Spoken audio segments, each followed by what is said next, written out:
Eu quero que você abra sua Bíblia em Tiago.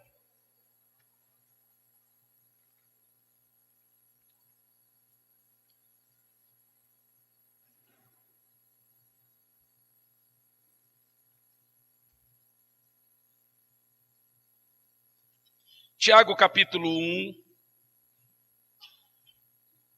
Deixa eu te fazer uma pergunta. Quem aqui está passando por um momento difícil, uma espécie de luta e de provação na sua vida? Ou é só eu, ou é só todo mundo? Quem aqui está passando por um momento difícil na vida, de provação? Talvez você fale, pastor, não chega a ser, porque tem 3 níveis de provação, e eu vou falar sobre isso hoje. Quem aqui ficaria muito feliz se esse momento da sua vida acabasse? Então é muita gente. Bom, eu quero falar aqui hoje, o título é: Estou sendo provado ou tentado? O momento que você está passando é uma provação ou uma tentação? Como saber que essa crise na minha vida é proveniente de Deus ou de Satanás? O tema é muito sugestivo. Como nós não temos o hábito aqui de seguirmos conselhos de Augusto Cury, de Sócrates, de Platão, ou pensadores, ou livros de autoajuda, nós sempre, quando vamos pregar, usamos a Bíblia. E a Bíblia Sagrada tem um livro inteiro que fala sobre isso. Na realidade, é considerado por todos os teólogos o livro mais prático para a igreja. É o livro de Tiago. O livro de Tiago, ele vai nos ajudar em todas as situações que nós passamos. Na realidade, tudo que você passa, o livro de Tiago te traz uma resposta. Tiago, ele é diferente de Paulo. Paulo era um doutor, um teólogo. Tiago era um mestre, um doutor, mas ele é muito prático e objetivo. Tudo o que Paulo falou em 14 cartas, Tiago falou em alguns capítulos.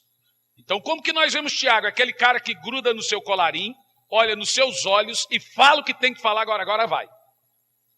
Tiago era o tipo assim, um pastor Hernani, entendeu? Ele era um pregador, um cara objetivo, que olhava no seu olho e não dava recado, dizia o que tinha que dizer. Ele era tão terrível, gente, que Pedro morria de medo dele. Pedro macho daquele jeito, morria de medo de Tiago. De tal forma que a briga de Paulo e Pedro foi por culpa de Tiago. Paulo estava sentado à mesa com Pedro, na igreja dos irmãos gentios, comendo. Quando Tiago entra na porta, Pedro levanta. E tenta passar para Tiago que ele não estava ali, concordando com as doutrinas de Paulo. Aí Paulo não aguentou aquela hipocrisia de Pedro. E aí a Bíblia vai dizer que Paulo resistiu a Pedro na cara. Tem teólogo que diz que Paulo deu tapa em Pedro.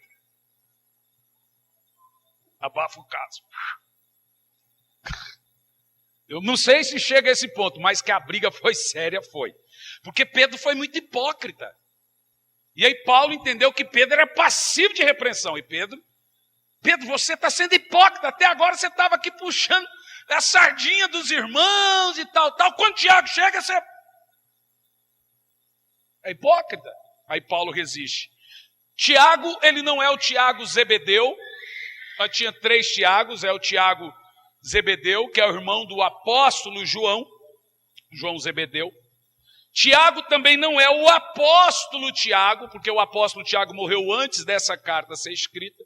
Esse Tiago aqui, então, é o irmão de Jesus. Jesus tinha irmãos, Judas, não Iscariote, e Tiago, eram 2 irmãos do nosso Senhor Jesus.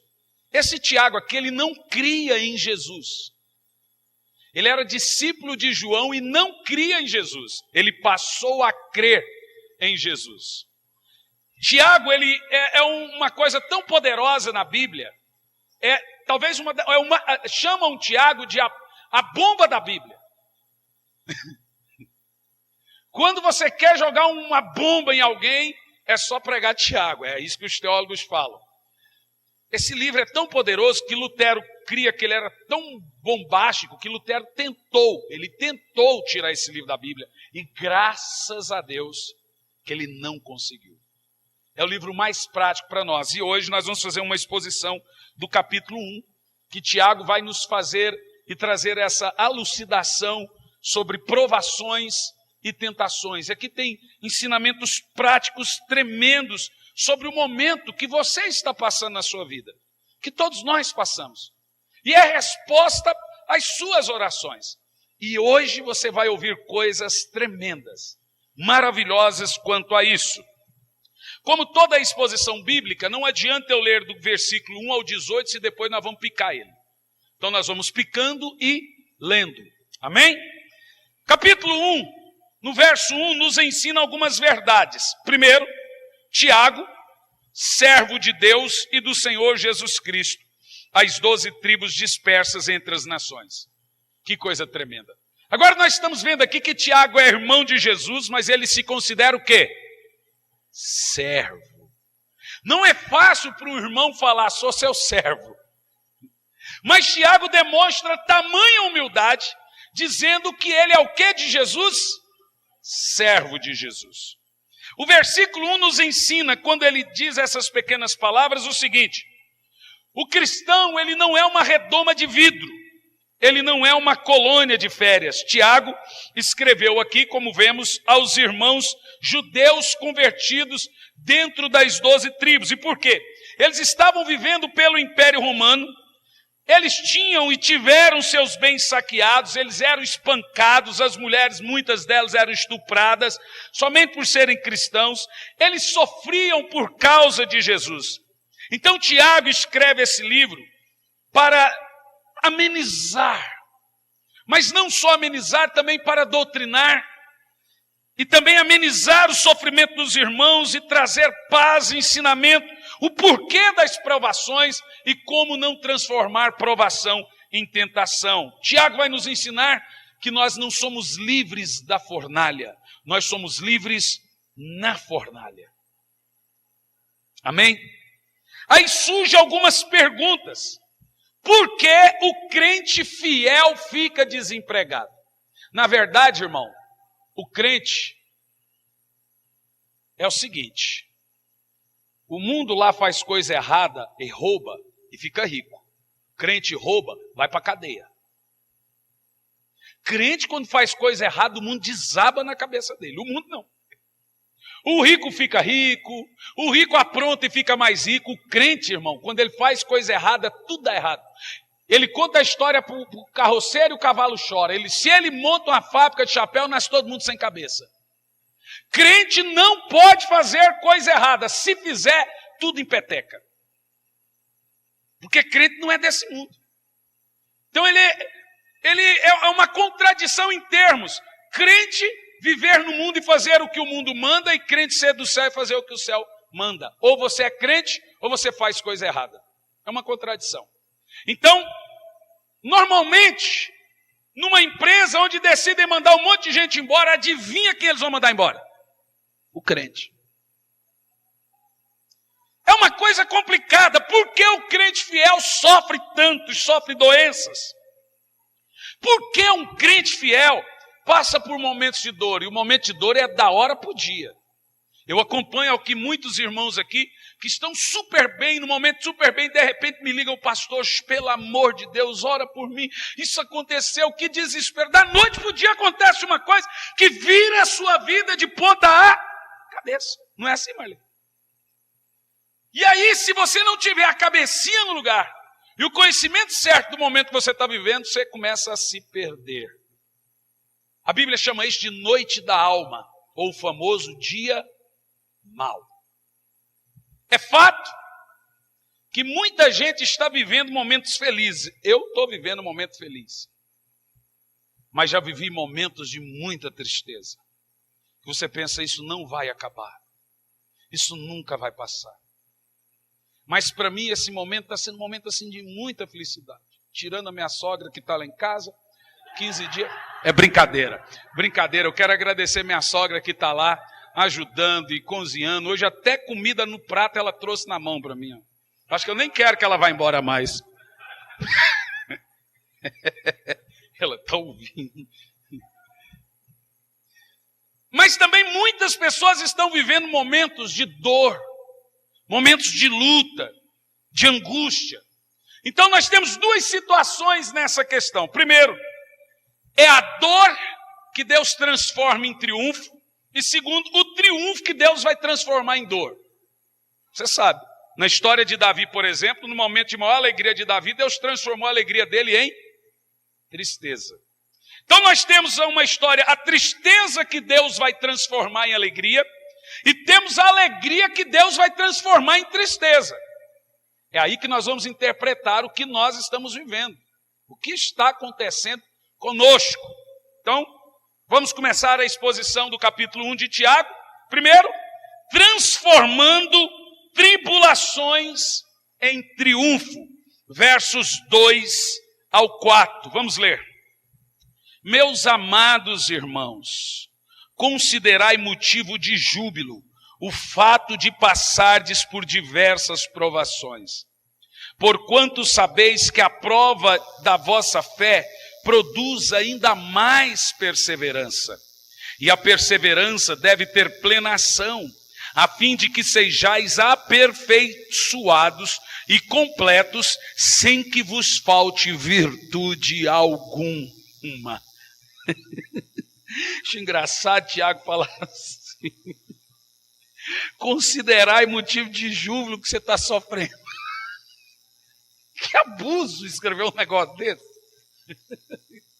Mas de fato é isso que ele está falando. E vamos entender por que Tiago escreve. Para você considerar motivo de alegria, porque você está passando por provações. Primeiro, Tiago diz que as tribulações são compatíveis com a fé cristã. No verso 2, considerai o motivo de júbilo o fato de passar por tribulações. Tiago está dizendo que o crente sofre, e é necessário que ele sofra, e ele ensina aqui no verso 2 que o crente deve esperar a provação. Ser crente não é um cartão dizendo nunca mais você vai sofrer. Ser crente não é garantia que você não vai chorar, que você não vai ter angústia. Não. Tiago nos ensina aqui em primeiro lugar que você deve aproveitar o momento de alegria, aproveitar e assim esse momento é grande, é bom, mas você deve esperar também que a qualquer hora dessas vem a noite da alma, vem o dia mau.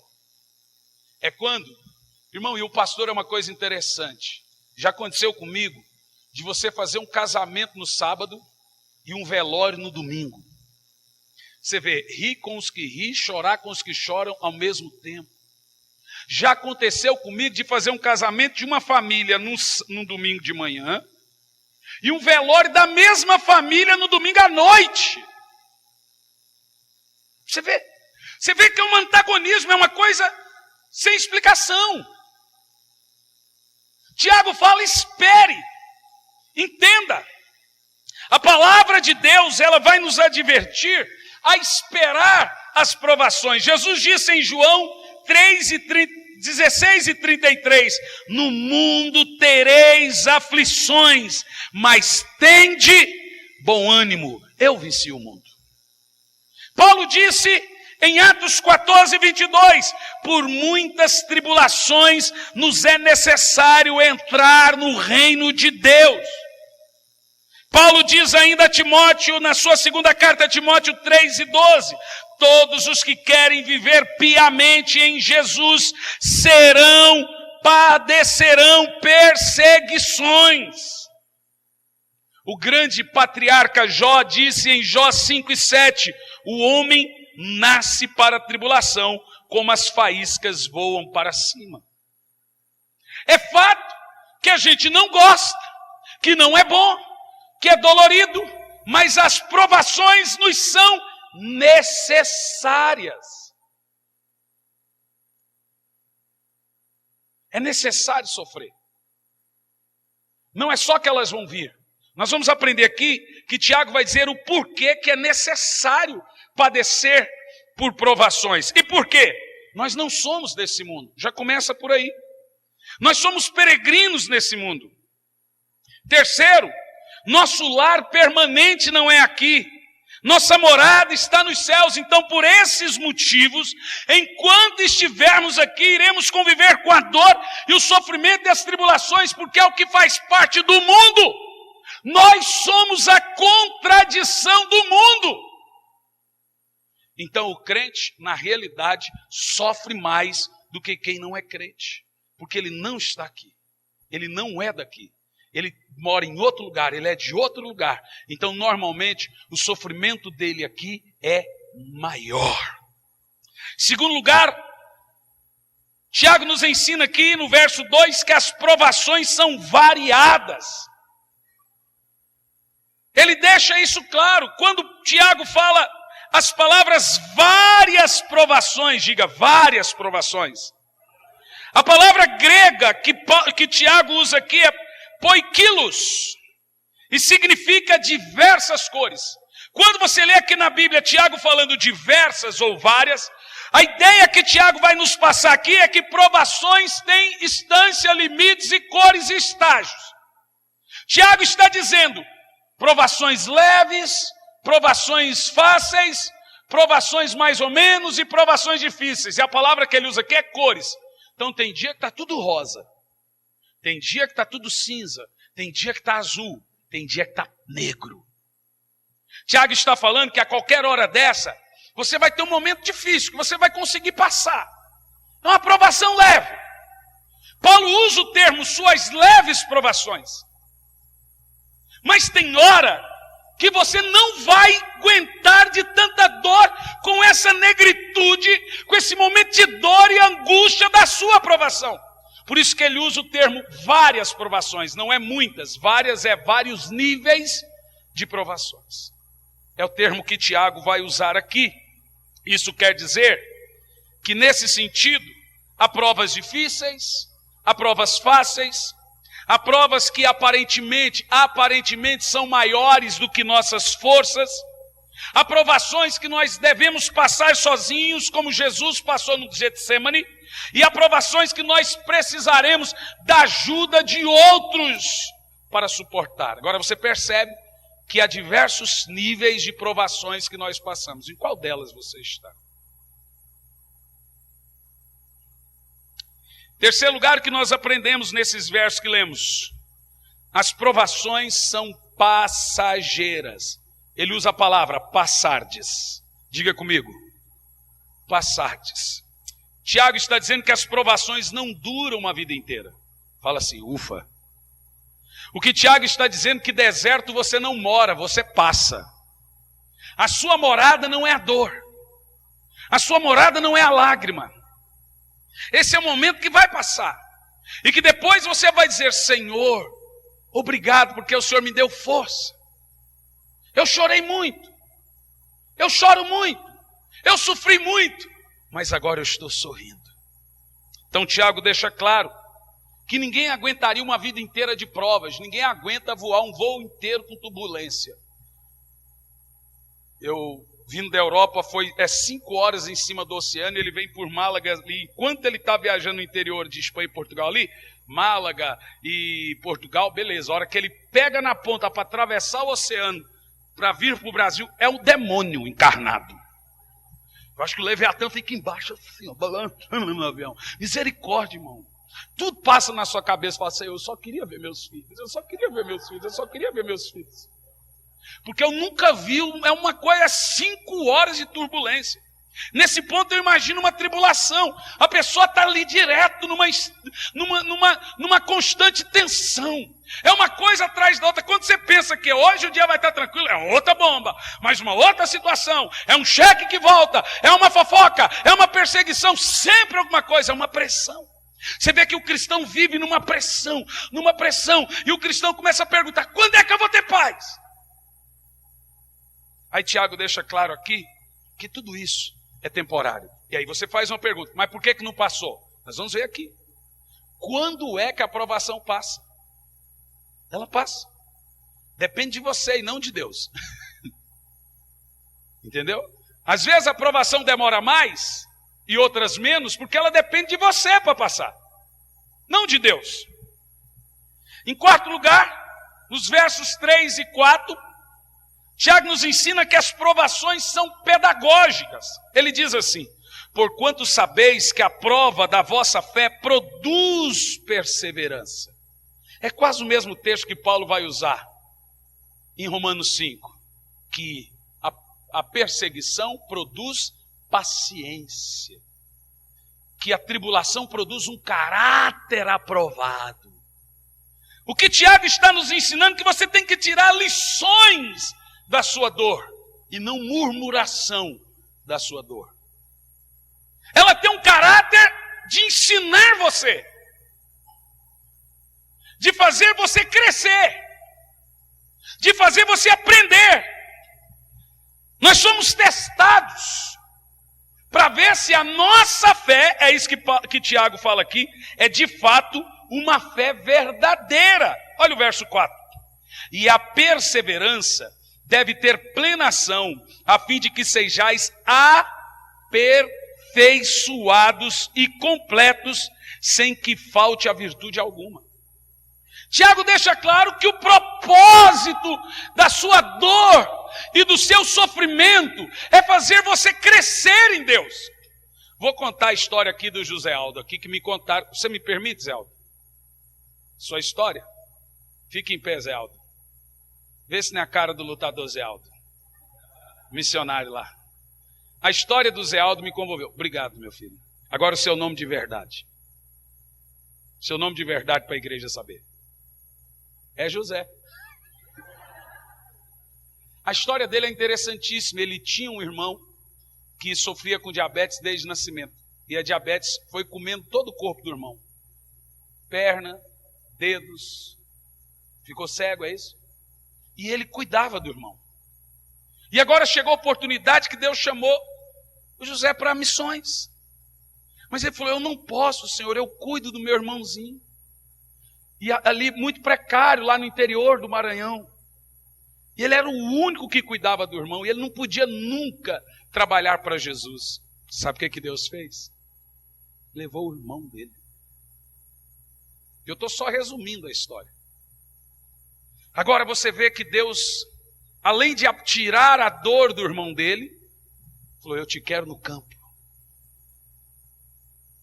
Irmão, às vezes nós não entendemos o que está acontecendo conosco no momento que acontece. Mas lá na frente, você vai dizer que Paulo fala que todas as coisas contribuem. Não são todas as coisas boas. É todas as coisas, as boas e as más. Está em Romanos 8. Nós vamos chegar nesse ponto ainda, né? Terça-feira agora nós vamos chegar nesse ponto. Mas Paulo deixa claro que é necessário. Porque hoje você não vai entender. Se Daniel não tivesse passado pela cova dos leões, ele não seria um conselheiro de rei. Veja bem, José do Egito, na hora que ele estava ali no calabouço, ele não entendeu que lá na frente ele seria a provisão para Israel não ser estipada do mapa por causa de fome. Se José do Egito não fosse governador do Egito, Israel morreria de fome e sumiriam todos. Deus estava promovendo. Sabe qual é a diferença de Deus e o diabo? Satanás te exalta para te humilhar. Deus te abate para te exaltar. Tiago deixa claro que o propósito das provações é Deus trabalhar em nós. É Deus gerar em nós um aperfeiçoamento. É você ter experiências de vida. É você saber que Deus é Deus de milagre, porque você já precisou de milagres. É você saber que Deus é Deus de provisão, porque um dia você não teve nada para pôr na mesa, e Deus veio e colocou na mesa. Nós precisamos interpretar isso.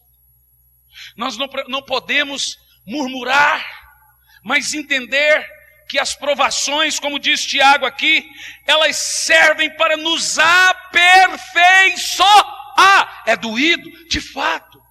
Dói perder um ente querido. Dói o cobrador ficar ligando, cobrando sem você ter dinheiro. Dói ser humilhado.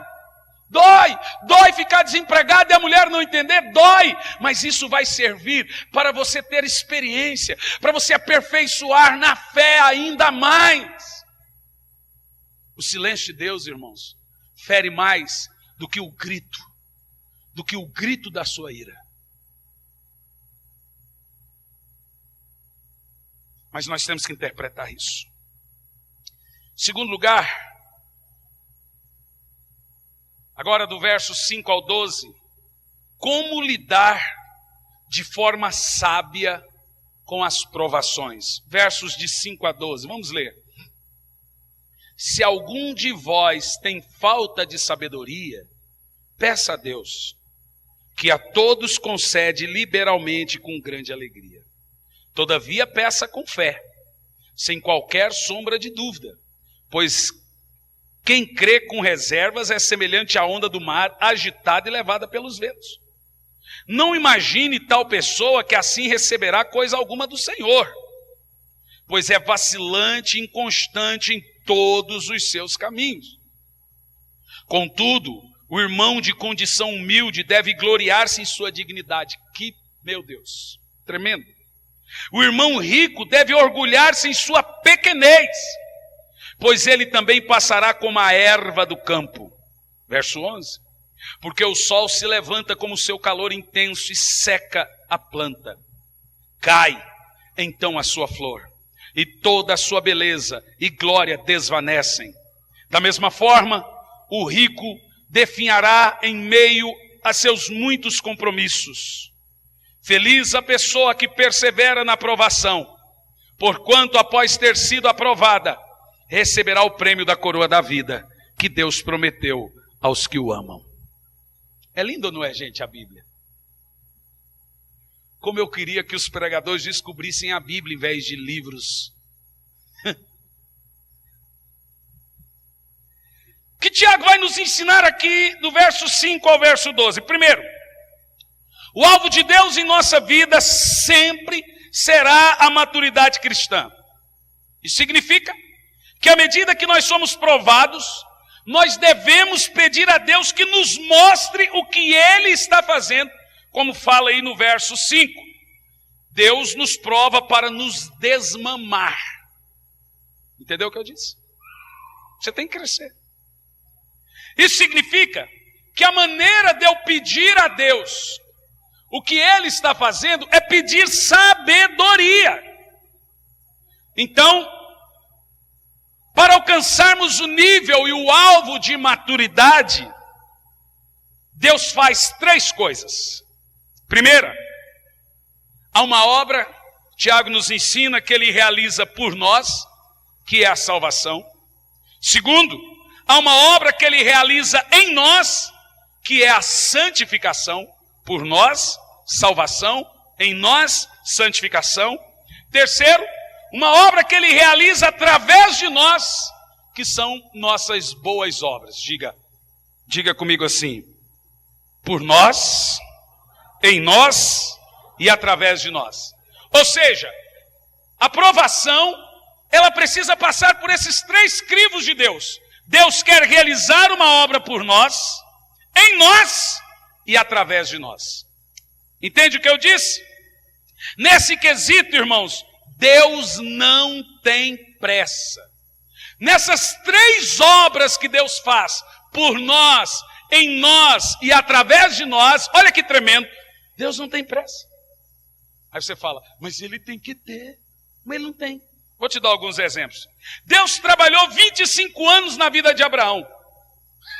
Olha a pressa de Deus.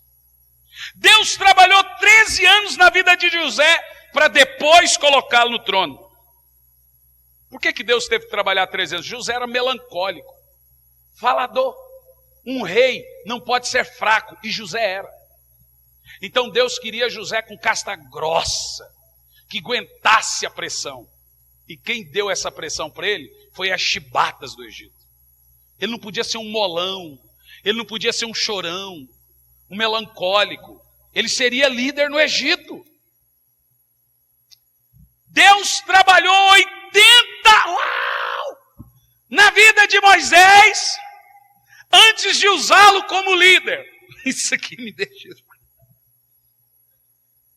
Jesus trabalhou 3 anos na vida dos apóstolos antes de enviá-los ao mundo. Jesus trabalhou 14 anos na vida de Paulo antes de começar a usá-lo como o grande apóstolo do cristianismo. Cada um de nós varia de tempo de provação. Você vê, Moisés foi 80. Os discípulos foram 3 anos. Paulo foi 14 anos. José foi 13. Por que que um é 80, o outro é 3? Depende da personalidade. Depende do temperamento da pessoa, da humildade da pessoa, paciência da pessoa, ousadia da pessoa e como ela está disposta a renunciar. No caso de Moisés, você vê como ele era ruim. Você entende? Você vê, Moisés foi 80, Abraão 25, José 13. Depende de como a pessoa está ouvindo a voz de Deus e sendo sábia em meio à provação. Enquanto você não entender, vai durar 80, talvez você vai morrer sendo provado, irmão. Porque Deus não tem pressa. O que Deus quer é gerar em você a imagem de Jesus. Se você atrasa isso, o problema é seu, não dele. Depende de como você murmura mais ou menos. Depende de como você é humilde. Se você entende que as pessoas estão te perseguindo. Porque hoje a igreja é assim. A pessoa, ela fica na igreja até ela ser contrariada. Quando ela é contrariada, ela vai para outra. E lá ela vai ser também. Então, normalmente, as pessoas têm um prazo de validade de 1 ano e meio, no máximo 3 em cada igreja. Porque elas querem ouvir o que gostam. Elas querem tapinha nas costas. Por isso que agora eu lido pouco com as pessoas na igreja. Eu pego os dois aqui e falo, fala do jeito de vocês. Deixa os piores pepinos para mim. Quando Deus quer resolver casca grossa aqui, ele fala assim, vou soltar o pitbull da igreja. No caso sou eu. Por enquanto ele deixou com a mordadura, com o negócio aqui, fica quieto. Quando a coisa engrossa, Deus fala, vai lá. E tem coisa aqui, irmão, que é grosso. Que você tem que ter personalidade para resolver. Mas a Bíblia deixa claro que depende de você para que a provação continue por 1 ano, 2 anos, 3 anos, 10 anos, ou durar 3. Depende, minha filha. Depende de como você entende. Se você não entende ainda, Deus está sem pressa nenhuma. Sabe por quê? Deus sabe que você vai ser salvo. Mas Deus não quer que você seja torto. Então ele vai dizer o seguinte, se eu tirar a aprovação dele, ele vai para o inferno. Deus sabe que tem gente que é difícil, duro, um coração ruim, não perdoa, não pede perdão, não reconhece erros. E aí Deus fala, vai durar igual Moisés. Agora, 80 anos, irmão, Moisés não era, meu Deus, gente, o que é isso? 80 anos sendo provado é porque o homem era, mas também. Deus chamou Moisés, não foi para ser um rei, foi para ser um general. Deus não precisava de um rei, porque o rei era ele. Deus precisava de um general. Deus precisava de um cara assim. Qualquer povinho ruim, como é o judeu, tem que ser um Moisés. Tiago nos ensina aqui alguns princípios para sabermos lidar com as provações. Quem quer aprender? Dos versos de 5 a 8. Quando somos provados, a primeira coisa que você tem que fazer, quando você percebe que começou a noite da alma, é pedir sabedoria. Versos de 5 a 8. Se algum de vós tem falta de sabedoria, peça a Deus. Sem sabedoria, você sucumbe. A nossa boca é nervosa. Eu tenho boca nervosa. Eu sou bocudo. Eu estou escrevendo um livro, Eu e Minha Boca Grande 2. Um é o da Joyce Meyer. Eu sei, irmão. Olha, eu pequei essa semana. E foi um pecado grave. Eu joguei o cara da Azul embaixo da mesa. E eu não quero que ninguém ria por isso. Desci no aeroporto de Campinas. O cara da Azul no telefone. E eu, cansado, esgotado. O cara da Azul lá. Não tinha uma tela dizendo, sua bagagem está em esteira tal, e um monte de esteira. Eu falei, moço, qual que é a esteira? E todo mundo ali perguntando, e o cara no telefone, conversando na asneira que a gente estava do lado. Eu perguntei 3 vezes. Por último, o senhor quer se acalmar, por favor? Eu falei, senhor, eu estou lhe perguntando, mas eu não vou lhe responder. O Satanás encarnou, uma satanfania. Olha, eu só vou te dizer, não vou dizer o que aconteceu. Eu vou te dizer que no final, quando eu peguei a bagagem, eu fui até ele pedir perdão. Isso eu posso te dizer. O que aconteceu, eu não vou dizer o que aconteceu, mas que eu fui nele e pedi perdão. Eu tive, igual o pastor lá que a gente estava brigando, falou, não, pastor, mas a Bíblia diz, ireis e não pequeis. Eu falei, pastor, mas eu pequei. Eu tenho certeza que eu pequei. Isso é falta de sabedoria. Essa madrugada eu não pequei, mas eu fui um pouquinho maquiavélico. Eu fui muito maquiavélico. Eu estava no hotel e tinha um casamento. O hotel era uma pousada grande, tinha um casamento lá. Os caras chegaram 1h30 da manhã, no quarto do lado, gritando, bebendo, falando palavrão, uns 5, 6. E foram da 1h30 às 5. E eu batia na parede, aí que eles batiam de volta e xingavam, cala a boca, ninguém vai calar a boca. Pode deixar, 6 horas eu levanto. Quando eles dormiram, eu acordo.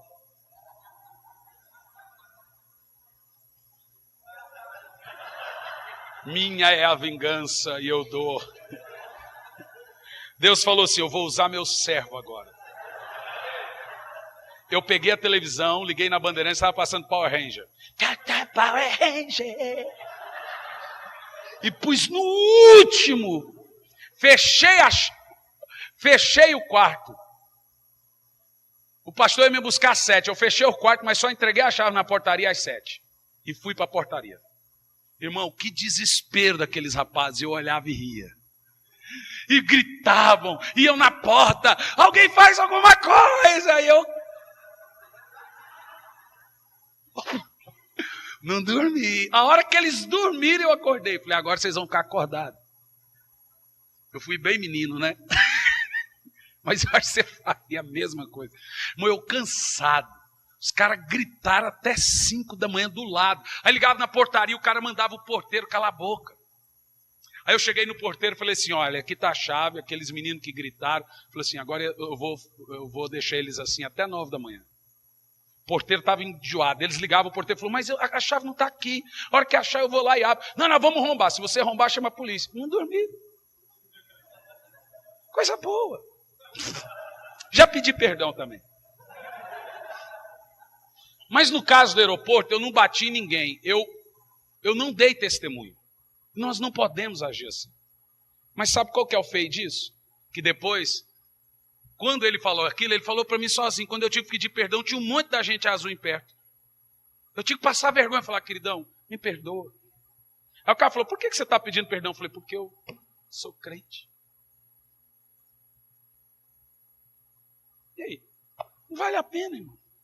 A Bíblia ensina que a gente tem que sofrer o dano. Isso já tinha mais de ano que não acontecia comigo. Tive uma recaída. Eu estou com os nervos à flor da pele. A Belinha não deixa a gente dormir, gente. Eu não durmo. Se eu não dormir, eu fico doente. Preciso dormir. Agora, o que é sabedoria, irmão? Quando o Tiago fala, peça sabedoria, o que é sabedoria? Olha que coisa interessante. A primeira coisa que você tem que fazer quando você está passando por um momento difícil é pedir sabedoria. Agora, como que isso funciona? O que é sabedoria? Sabedoria é mais que conhecimento. Sabedoria é o uso correto do conhecimento. Conhecimento pode ser definido nesse contexto de Tiago aqui como conhecer bem a Bíblia. Porém, sabedoria é usar bem a Bíblia. Isso significa que sabedoria é olhar a vida com os olhos de Deus. Sabedoria é você olhar todo momento da sua vida e falar: Deus, o que o Senhor está fazendo? É tentar olhar a vida com os olhos de Deus. O sábio sempre busca maturidade. O tolo, prazer ou reclamações. Por essa razão, há pessoas cultas, mas tolas. O tolo é o cara que não vê que o diabo está usando um outro cara para fazer você perder testemunho. E se você não vai lá e pede perdão para ele, você vai ficar mal consigo mesmo. Porque o Espírito Santo fica: você errou, você errou, você errou. Irmão, eu não consigo errar sem pedir perdão. Não sei como que alguém consegue, eu não consigo. Eu não durmo. O simples fato de eu gritar com o cara amarelo e falar: cala a boca, e ele: cala a boca! Ele: cala a boca! E contei. Já me fez assim me sentir extremamente profano. Não crente. Aí você fala: mas pastor, ele errou. Não importa. A Bíblia diz: a ninguém conheceis segundo a carne. Ele não nasceu de novo. Ele é desse mundo. Eu tenho que sofrer o dano. A justiça vem de Deus. Eu não tenho que fazê-la. O Adão salta para fora e quer fazer justiça. E aí? Todos nós podemos errar sim, mas o que você vai fazer depois que errar? Mandei o cara calar a boca, babaca, não fala comigo assim, seu... Não sou besta, sou crente, mas não sou bobo. Devia ser. Crente não tem sangue de barata. Não, não é de barata, é de Cristo. É mais calmo do que de barata, é mais manso que o de barata. A barata corre, Jesus não correu. Por isso há pessoas com muito conhecimento, mas que não sabem fazer escolhas. Tem gente culta que casa errado, que compra errado, que se muda errado. Lhe falta o quê? Sabedoria. Porém, quando nós estamos sendo provados, meus irmãos, nós precisamos ter sabedoria para não desperdiçar as oportunidades que Deus está nos dando para chegarmos, como diz Tiago, ao aperfeiçoamento da fé cristã. Cala a boca, irmão. Agora não estou falando igual eu falei para o cara do aeroporto, estou falando em amor. Pare com essa língua nervosa. Você é igual eu e minha boca grande. Aprenda a engolir a seco, porque você vai retardar o plano de Deus. O tempo que a aprovação é para acabar, você vai atrasar, e você vai ficar igual Moisés ali, 80 anos no deserto, o pau quebrando. E aí você, Senhor, todo mundo vence, eu não, todo mundo dá certo, eu não, gente sobe lá e conta testemunho, eu não. Se cale. Peça sabedoria a Deus. E Deus dá. Diga: Deus dá. Por isso Tiago nos ensina: ore, fazendo o quê? Pedindo sabedoria. Quando você deve orar pedindo sabedoria? Quando você está passando por provações. Segundo lugar, no verso 5, quando somos provados, precisamos conhecer o caráter de Deus. Tiago nos ensina aqui 3 coisas em cima disso, na questão do caráter de Deus dentro da sabedoria. É da natureza de Deus dar sabedoria. Deus é a fonte da sabedoria e Ele é o doador da sabedoria. Então você tem que conhecer o seu Deus quando você está passando por provação. Em terceiro lugar, versos 6 e 8. Quando somos provados, precisamos orar. Diga: orar. Você ora em meio à dor? Ou você reclama em meio à dor? Não tem uma oração mais poderosa do que a oração misturada com baba, lágrima e ranho. Só eu que já orei assim. É quando você chora tanto e o nariz fica tão escorrido que você mistura lágrima com baba e você já não consegue respirar, a dor é tão grande que agoniza. Quantas vezes eu chorei assim que falta respiração, é gemido, a alma está gemendo. Essa é a oração mais poderosa, meu irmão. Ore assim. Eu não estou aqui para dizer pare de chorar, eu estou aqui para dizer pare de falar e comece a orar. Ore, ore, o choro da alma. Tem uma canção muito antiga que diz assim, ó: chore para Deus, o choro não cai. O choro da alma sobe, sobe, sobe, vai. Chorando para Deus, você move os céus. O choro no céu é uma cachoeira no trono de Deus. Pare de chorar para alguém que não vai te ajudar. Você chora em casa, na igreja, fica com a cara fechada. Pare de chorar para alguém que vai te criticar, para alguém que não pode te dar um bom conselho. Chore para Deus. Reclame, leve suas lamúrias, suas reclamações para Deus. Diga: Senhor, está doendo, não estou conseguindo. Aprenda a chorar. Não seja duro.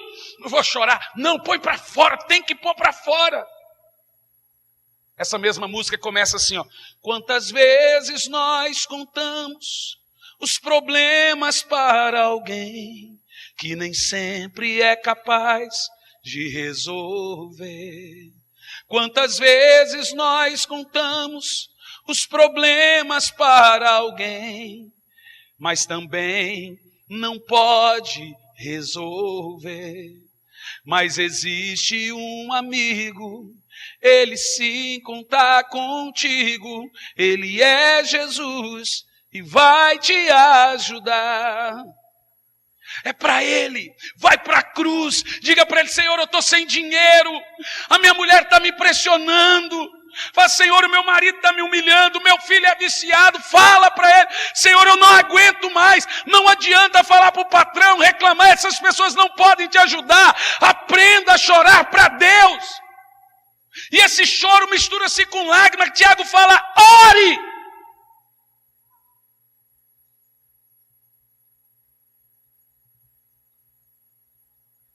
Ore.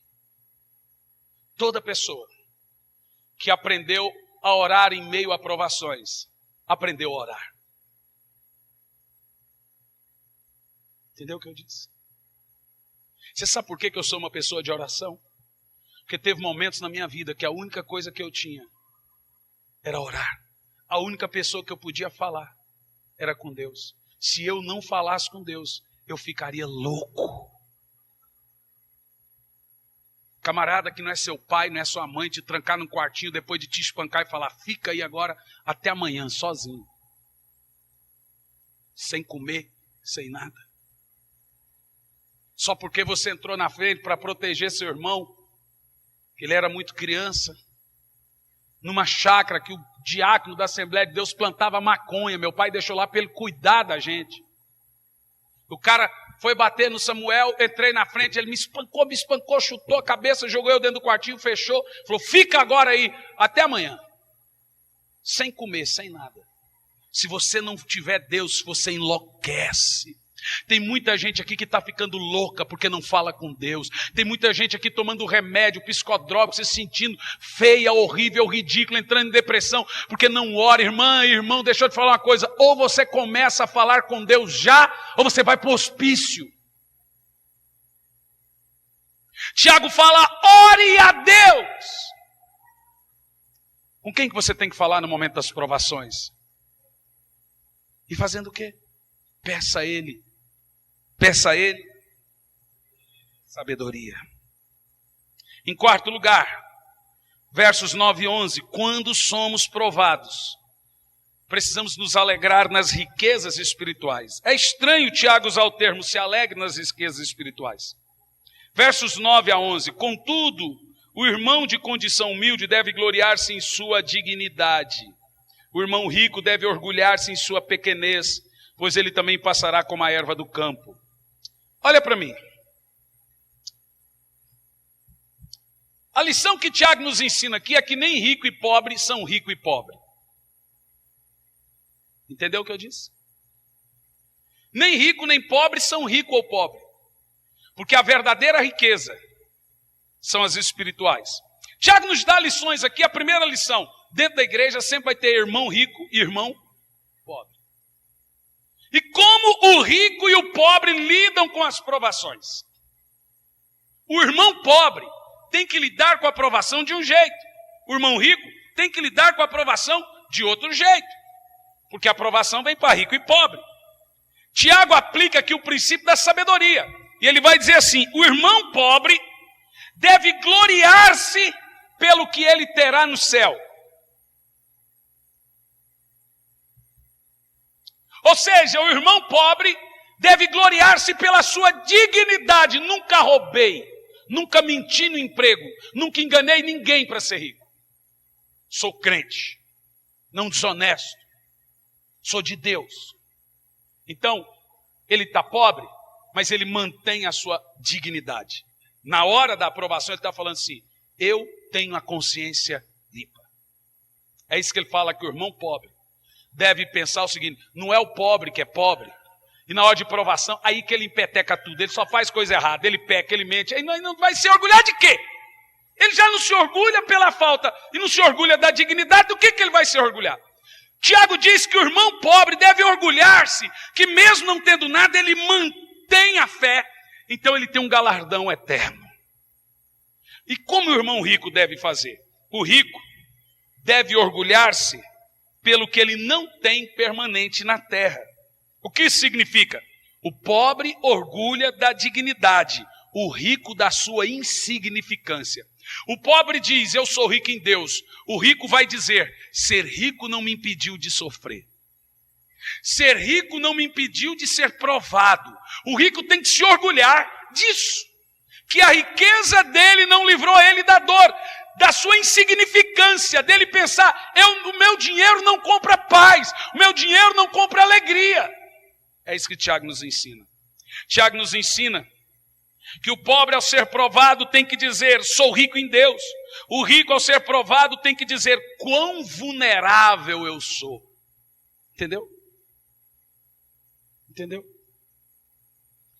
Cada um tem que olhar para a sua vida na perspectiva da eternidade. No verso 10, Tiago oferece uma comparação. Ele diz que o rico é como a flor. Ele é extremamente frágil. No verso 11, Tiago faz uma explanação. Ele diz: pois o sol. Ele fala que é totalmente vão, a flor cai. No verso 11 da parte B, Tiago tira uma conclusão. Ele diz: assim o rico murchará também. Desta maneira, Tiago nos ensina a instabilidade de confiar nas riquezas. Em quinto lugar, verso 12. Quando somos provados, precisamos estar de olho na recompensa. Porque o sol se levanta com seu calor intenso e seca a planta. Cai, então a sua flor e toda a sua beleza e glória desvanece. Da mesma forma, o rico definhará em meio a muitos compromissos. Verso 12, feliz é a pessoa que persevera na provação, porquanto após ter sido aprovada, receberá o prêmio da coroa da vida. Irmão, olha para mim. Eu não estou terminando, que a conclusão é mais linda do que isso, mas eu já quero dizer isso. Está chegando o dia da nossa dor acabar. O céu está chegando. Não perca o foco. Tenha esperança na eternidade. Terceiro lugar, agora dos versos 13 ao 18, para concluir o nosso sermão. E aqui eu termino com uma aplicação, uma coisa que você tem que parar para pensar. Quando a provação deixa de ser provação e se torna uma tentação. Isso acontece? Pode acontecer. E acontece na maioria das vezes. Tiago vai nos trazer uma revelação aqui, do verso 13 ao 18, como que a provação deixa de ser provação e se transforma em uma tentação. É cruel, mas é verdadeiro. Uma pessoa madura, ela é paciente nas provas. Uma pessoa imatura, inevitavelmente ela vai transformar provações em tentações. Como que você transforma a provação em tentação? Pela sua imaturidade. O que é imaturidade? É não estar pronto. Moisés gastou 8 anos porque ele era o quê? Maturo. Aí foi lá, o que fez? Matou um, enterrou um. Fugiu e disse, não, eu quero ficar aqui com meu filhinho aqui, não sei o quê. Uma pessoa madura, ela é paciente e a provação acaba. Veja que José foi só 13 anos. Mas Moisés foi 80. Uma pessoa imatura transforma a provação em tentação. Como que isso acontece? Quando passamos por dificuldades, somos tentados. Veja, toda provação tem o diabo na lateral. Tem Deus com a gente e o diabo na lateral. Por que o diabo fica na lateral? Porque ele vai tentar transformar a provação de Deus em uma tentação enviada por ele. Escute bem. A provação enviada por Deus para o seu aperfeiçoamento, seu crescimento. E o tempo dela depende do seu crescimento, do seu entendimento, da sua sabedoria. Mas Satanás quer retardar esse processo. Então, o propósito dele é tentar você. E a pior tentação dentro da aprovação é levar você a questionar o amor de Deus e o poder de Deus. Quando você faz isso, a mensagem que você passa é: não amadureci. 80 anos, 20 anos, 30 anos. Não entendi ainda. Ai, mas não é possível. Ai, não aguento. Ai, você está questionando a Deus, irmão. Cadê a sabedoria? Eu e minha boca grande. Irmão, ó. Fecha a boca, por favor. Ah, não. Joga para dentro. Esse linguão aí. Vai mudar a sua vida se você falar? Você vai conseguir o dinheiro se você ficar xingando, murmurando e reclamando? Não. Vai. Responda. Vai tirar a doença se ficar questionando? Tudo que o diabo quer é ouvir suas palavras. E aí, aos poucos, ele vai moldando a situação. Aos poucos, ele tira o caráter de provação e transforma isso em uma tentação. Tiago ensina como funciona esse processo. Satanás, em primeiro lugar, ele oferece um caminho para fazer você escapar das provas. Jesus estava sendo provado. Satanás ofereceu atalhos. Satanás apareceu no deserto para quê? Para tentar transformar as provações em tentações. Tentação não é pecado. Corresponder à tentação é pecado. E essa oportunidade que Satanás nos dá de atalhos é o que nós chamamos de tentação. Na hora da dor, na hora do desemprego, Satanás vai falar assim, ó, faz um bico aí, ó. Esse é um dinheiro fácil, vai lá e faz. Dá certo. Deu certo com fulano, eu já te disse, com crente nunca dá certo essas coisas. Dá certo com eles lá, com crente fazer dá errado. Vão descobrir. E você está no olho do furacão.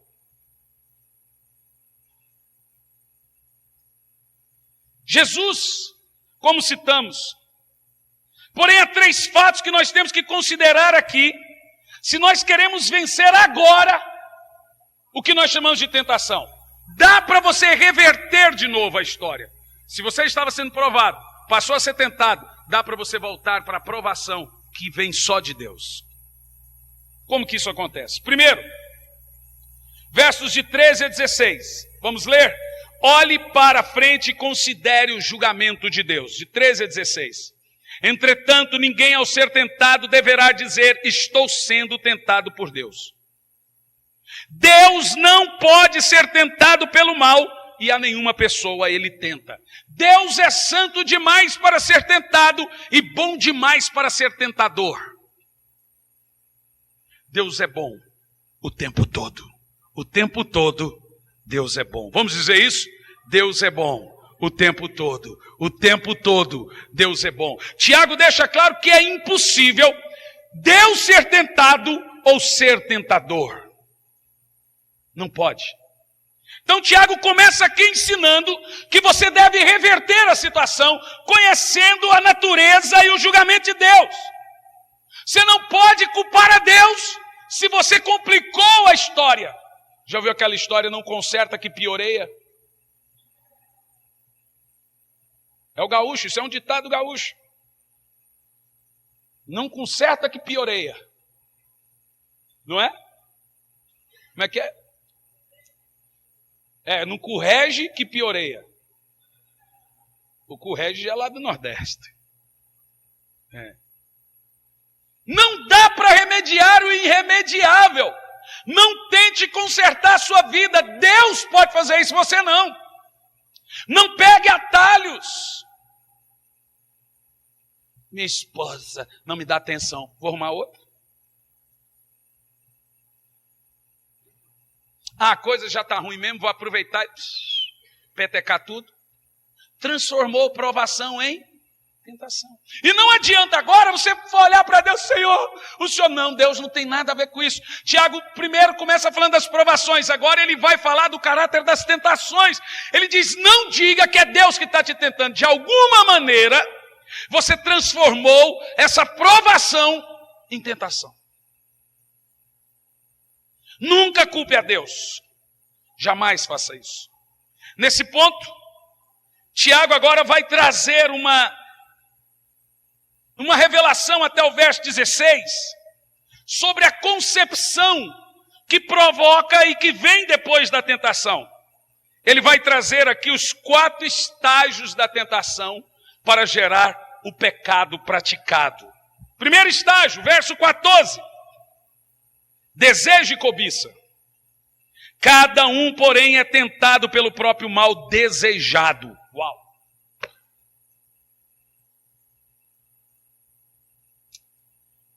Sendo por esse iludido e arrastado.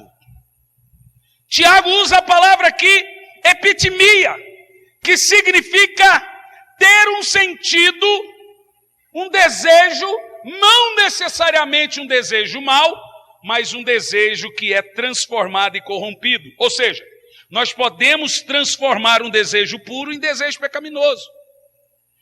Ter dinheiro não é pecado. Ter dinheiro ilicitamente é pecado. Sexo não é pecado. Sexo antes ou fora do casamento é pecado. Então Satanás, ele quer encurtar o caminho. A maneira de Satanás trazer tentação, cortando dentro da provação, é fazer você desejar o que você não pode ter. E aí, irmão, a provação vai demorar muitos anos. Segundo estágio, no verso 14, engano. Tiago usa aqui as figuras para ilustrar o engano e a tentação. Ele diz, primeiro, atrai. A figura que ele usa aqui é do pescador usando um anzol com isca. A isca é a sedução. O anzol é como ele atrai. Tiago está dizendo que a maior arma do diabo é o camarada caçador que arma uma arapuca e põe o alpiste embaixo da arapuca e fica à espreita. Quem é que vem voando para dentro da arapuca? De quem são as asas? Quem quis voar? Quem quis comer? O diabo não obrigou o pássaro a entrar lá dentro. Ele desejou. A única coisa que Davi viu foi uma mulher pelada. Só isso. Só. E era muito bonita. Como é que o senhor sabe? Porque mulher feia não tenta ninguém.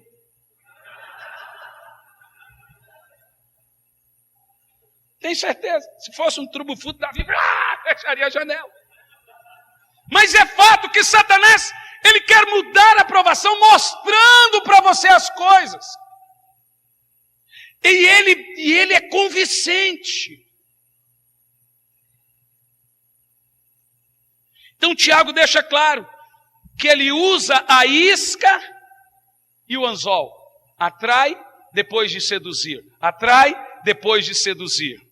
Se Ló pudesse ver a ruína que estava por detrás de Sodoma, ele não teria ido para Sodoma. Se Davi pudesse ver a desgraça que se acometeria na casa dele, ele não traria aquela mulher nua para dentro da casa dele. Se Sansão pudesse imaginar que ele ficaria cego, ou se transformaria de juiz a palhaço, ele não ficaria 2 dias se banqueteando no colo de Dalila lá no monte. Você não tem como prever aonde esse caminho que você está tomando vai chegar, mas você vai morrer espiritualmente, até naturalmente, vai ser uma vergonha para a família. Se já não é uma vergonha para a família, você precisa mudar esse caráter urgentemente. Você está cavando sua própria cova. Terceiro estágio, o nascimento do bebezão chamado pecado. Verso 16. Meus amados irmãos, não vos permitais ser enganados.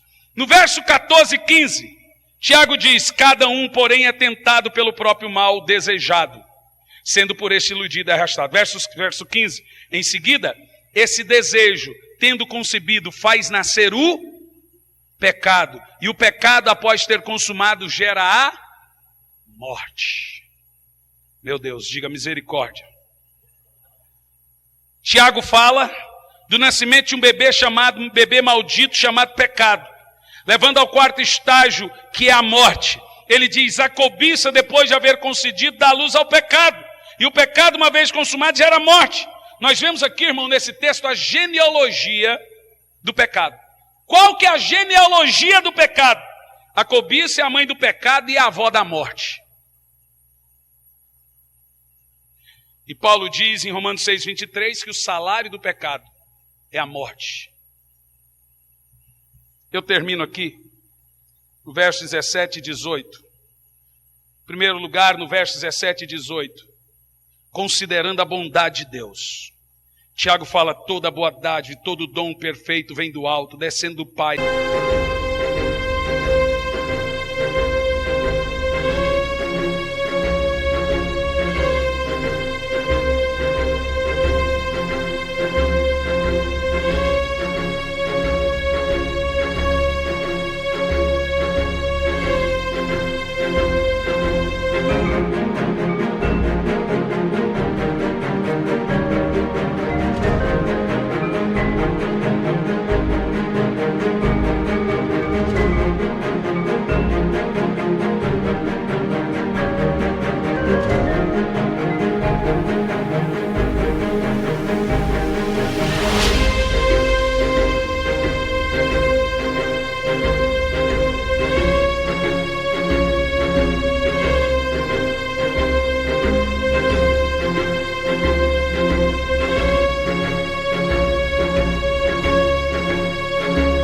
Das luzes, a quem não há oscilação, como se vê nas nuvens inconstantes.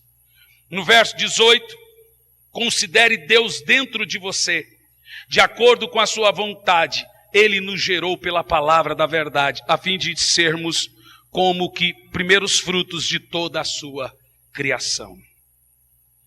Tiago usa a figura do bebê como do pecado. Aqui ele usa a figura do novo nascimento como uma nova vida. Qual bebê você prefere? A nova vida ou o pecado?